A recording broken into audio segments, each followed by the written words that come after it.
gahunda yose iri ku murongo. Mbabarira uhita umutererwa rushinge rw'intuzi ruzatuma umusazi. Ndaje rwose byose biri ku murongo binditeguye. Yego ihute gira vuba. Yo urabise noneho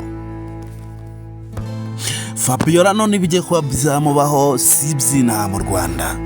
Fabiora noneho bamufatiye umwanzuro kuba bamukura mu nzira kugira ngo akomeze abatesha umutwe, akomeze kuba yababuza gahunda zabo zo batangiye kuba bageze hano zo kuba yababuza kuba bandikishaho imitungo hirwa zose za manzi. Ese uratekereza ko tubona noneho umugabo uje uvuga ko Mutoni ari umugore we? Uratekereza ko noneho hatagiye guhira rimwe? Ese Mutoni uratekereza ko uyu mugabo arazi kuba yamucikira hehe? Guys, ese wowe uratekereza ko Fabiora hari igihe kizagera akiyumva muhirwa ku buryo azemera ko yamwandikisha imitungo ze zose? Ese ko tubona manzi we yabishushe mu byadanje, twaba turi kubona ko manzi we yifuza kuba yandikisha imitungo ze zose zafite akazandikisha kuri hirwa. Uratekereza biraza kuba byagenda?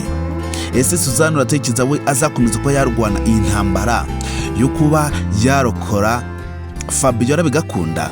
Guys, nkwaye ikaze. Niba rwo bwa mbere aho wisanze hano kuri iyi channel, turagusaba kugira ngo badutere inkunga ko bakanda kuri buto subscribe ubundi cyane mu biganiro byose bya filime yacu Tears of Love. Turagusaba kugira ngo batange ibitekerezo batubwira naho kuno muri kwimva ku filime yacu Tears of Love. Murabizi ko tubakunda kandi murabizi ko muri abantu bagaciro, murabizi ko muri abantu b'intwari mu bikorwa byo tudutegura umunsi ku munsi.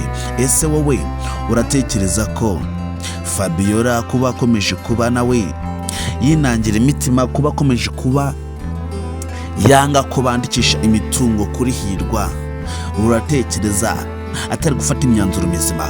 Ese urabona uyu Mutoni dukomeza kubona ko yakomeje kuba yashiga, uyu Mutoni dukomeza kuba twabona ko akomeje kuba yabera ibamba Fabiora, kandi tukaba tuzi ko zino zose ari n'imipango ze ashaka kuba yanyaga imitungo zo manzi afite zose akaba ari we bazishiraho? Uratekereza ko manzi akoze ikosa ryo kuba yandikisha imitungo kuri hirwa atabakoze amakosa akomeye cyane?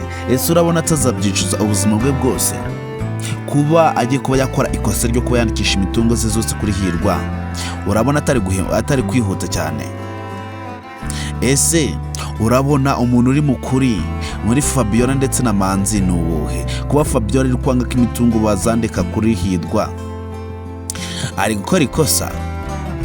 Ese kuba manzi wari kwihutira kuba yandikisha hirwa akamwiyandikishaho n'imitungo ze zose akaba yazimushiraho, uratekereza atari gukora ikosa? Guys, ndagira ngo utange ibitekerezo umbwire nawe ukuntu uri kwiyumva, nawe umbwire ukuntu uri kubyumva uko biri kuba byagenda. Ese ko tubona noneho imipango za Mutoni zose ziri kuba zapfa umunsi ku munsi, kandi tukaba turi kubona ko umuntu uri kuzica nawe ari umwe, tukaba tuzi ko yahereye kera abangamira uyu muganga kuva mbere hose, tukaba turi kubona ko none atangiye kuba yinjira mu buzima bwite bwa Mutoni. Ese utekereza ko Mutoni ukuntu tumuzi aramureka amahoro? Mutoni turabizi ko byanga byakunda no kwica yabikora, ariko akabona bino bintu ashaka. Ese urabona Suzana muri aka kanya noneho ahagaze hehe?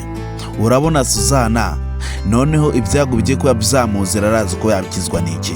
Turabizi ko Suzana ubu ngubu tuvugana ikintu ashaka ni ukubona Fabiora abayeho mu mahoro, abayeho yishimye, ariko turabizi ko abantu bagiye kuba yahangana nabo batangiye kuba yinjira, batangiye kuba yica imigambi yabo, imipango yabo yose akaba atangiye kuba yayica. Turabizi ko atari abantu boroheje. Ese uratekereza ko Suzana muri aka kanya nakomeza bino bintu arimo, urabona bazamureka akiri muzima? Mutoni twese turamuzi, twamaze kuba twabona ko ikintu yifuza cya mbere ni ukubona ko Fabiora yazabaho yangana, nta n'ikintu na kimwe afite, nta n'ingingo n'imwe yamurengera. Ese uratekereza ko Suzana iyi ntambara azakomeza kuba yayirwana ari wenyine kubera ko ari we uzi ukuri kose? bigakunda, uratekereza ko Suzana azakomeza kuba yarwanira Fabiora intambara akazayitsinda? Guys, mwabe kuri datina amagambo murabizi ko ibikorwa byoshira imbere. Nimba wageze rero hano kuri channel nuhava utabanje warani bakanze kuri butsa subscribe ubundi cyane mugana byose bya film yacu Tears of Love, kandi twongeye duhure ku episode ikurikira.